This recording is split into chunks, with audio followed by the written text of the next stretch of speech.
ঢকুৱাখানা হোজগাঁওবাসীৰ ৰাইজে উদযাপন কৰিলে গৰু বিহু। আজি অৰ্থাৎ সোমবাৰে গৰু বিহু। চ'ত আৰু বহাগ মাহৰ সংক্ৰান্তিৰ দিনা গৰু বিহু পালন কৰা হয়।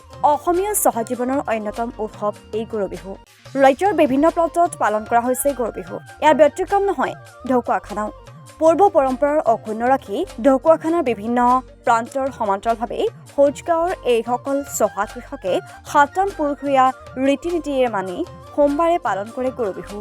পুৱাতে গৃহস্থই আৰতি উৰুলি মাংগলিক ধ্বনি দি গৰুক মাহ হালধিৰে নোৱাই ধুৱাই পাছত কৃষকসকলে চাৰিকৰীয়া নৈ পাৰত নিজৰ নিজৰ গোধনকেইটা গা ধুৱাই ফূৰ্তি কৰা দেখা গৈছে। গৰু গা ধুৱাই লাও খা বেঙেনা খা গৰু গালৈ মাৰি প্ৰতিজন অসমীয়াই কৃষিজীৱী লোকে গায় লাও খা বেঙেনা খা বছৰে বছৰে বাঢ়িছা আদিকৈ গৰু শ্ৰীবৃদ্ধি কামনা কৰি চাৰিকৰীয়া নদীৰ পাৰত বিহু মাৰি আনন্দ ফূৰ্তি কৰা দেখা গৈছে। ইফালে মঙলবাৰ দিনটোত চহা ৰাইজে পালন কৰিব মানুহৰ বিহু। বিহুক লৈ চাৰিওফালে এতিয়া উৎসাহ উদ্দীপনা দেখা গৈছে।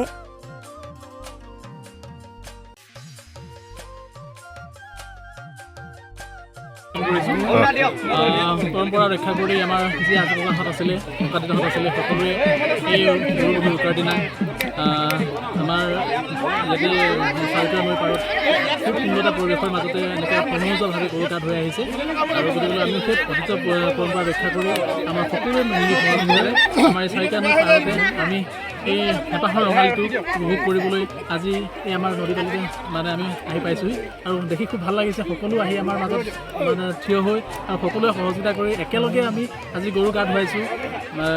গৰু মাহ হালধি লগাই গৰু গা ধুৱাই আজি খুব এটা ভাল লাগিছে আৰু সকলোৱে ৰঙালীৰ শুভেচ্ছা জ্ঞাপন কৰিছোঁ। ধন্যবাদ।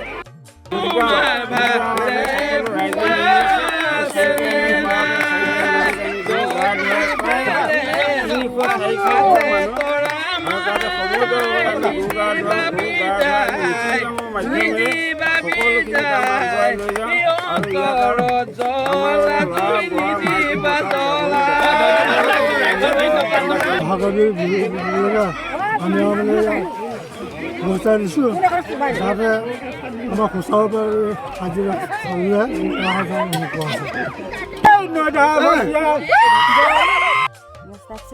ঢকুৱাখানা লাইভ।